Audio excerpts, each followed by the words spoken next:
Well, gold exploration company Giyani Gold makes its debut on the JSE today. The listing seen providing an additional platform to raise capital for growth and raise the company's investor base in the region. Duane Parnham, who's Executive Chairman of Giyani Gold Corporation, joins us now for more detail on this listing. Good morning, Duane, and thanks so much for joining us. Let's get straight into the rationale here, because it certainly is an interesting time for a gold player to be listing in any market. So take us through the rationale. Good morning, and thanks for having us on your show today.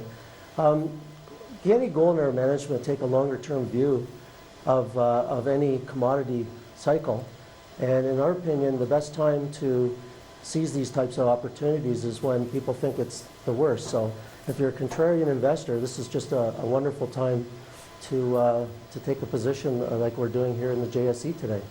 Duane, let's look at the assets that you've got. You talk about an area in Limpopo province where there was mining, but there isn't at the moment, and it's shallow mining. So a lot of the gold miners in South Africa have been hit by deep level mining costs. That doesn't sound like that's going to be a problem for you. And how long is it going to take for you to get things moving? Well, yeah, when we reviewed the preliminary geological data in the Giyani Gold region, what we found are very many similarities to the Timmins camp.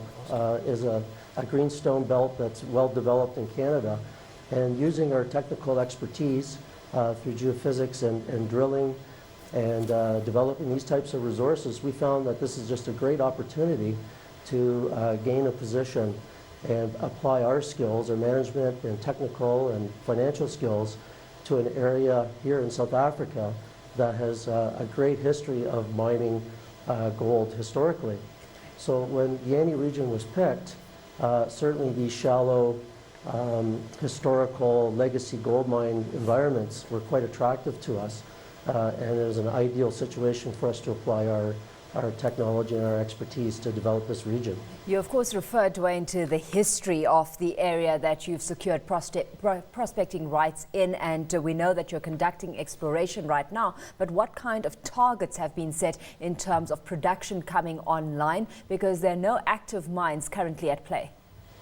Yeah, these are all historical legacy mine sites. There's about 25 in total.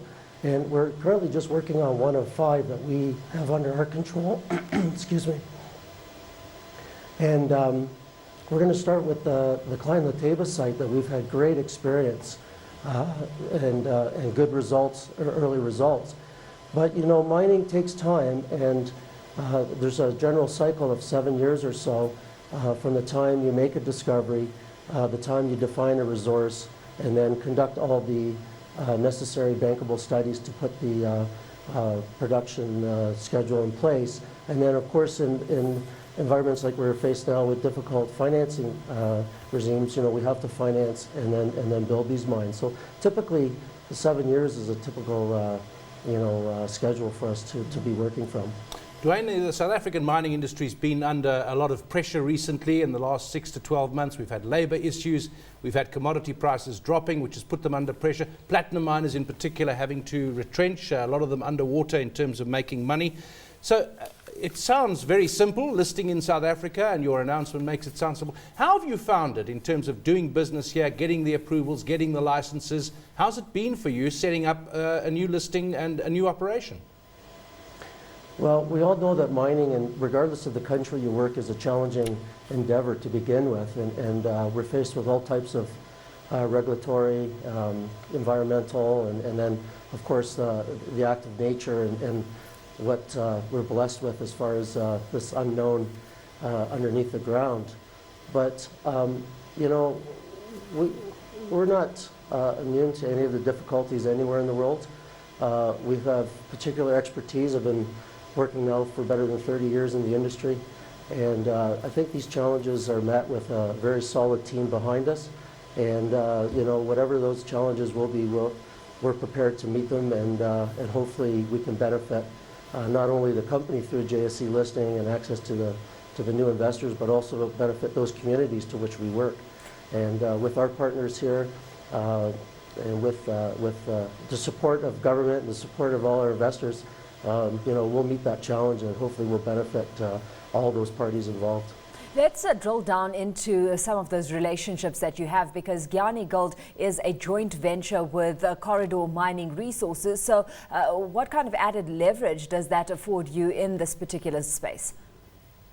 It's very early in our relationship, and I know Corridor Mining Resources are going through some transformation themselves, but they've been a very good partner. And you know, it's always a benefit for any company to work with government.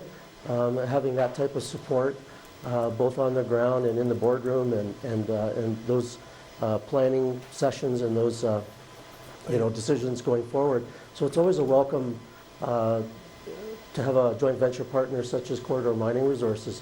So you know, we're ready to go, and we'll continue to build that relationship with Corridor and the communities and any other of the partners that want to come along and help us with this journey that we're endeavored in. Duane, final question. We've just in the news this morning seen the latest wage demands from the new union AMCU. They're talking about a 100% increase for entry-level miners, and the numbers that have been thrown around by the unions in the opening sparring of the wage demand season is 60% to 100%. That's clearly not going to happen. What's your sense of the bargaining environment, particularly with wages in South Africa? Well, I mean, we're faced with inflation everywhere, and labor is certainly one of those costs that seem to be escalating. You know, it's a difficult situation, of course. We're at an early stage right now in our development that in time, hopefully, there'll be a normalization on both sides, the company and the union side, and hopefully that you know, they'll see the benefits for mutual benefit, I guess, going forward when the mine plans are put in place and everyone's benefiting on a unilateral basis. And hopefully at that time, you know, we'll be able to work together for a common goal and make this project a reality.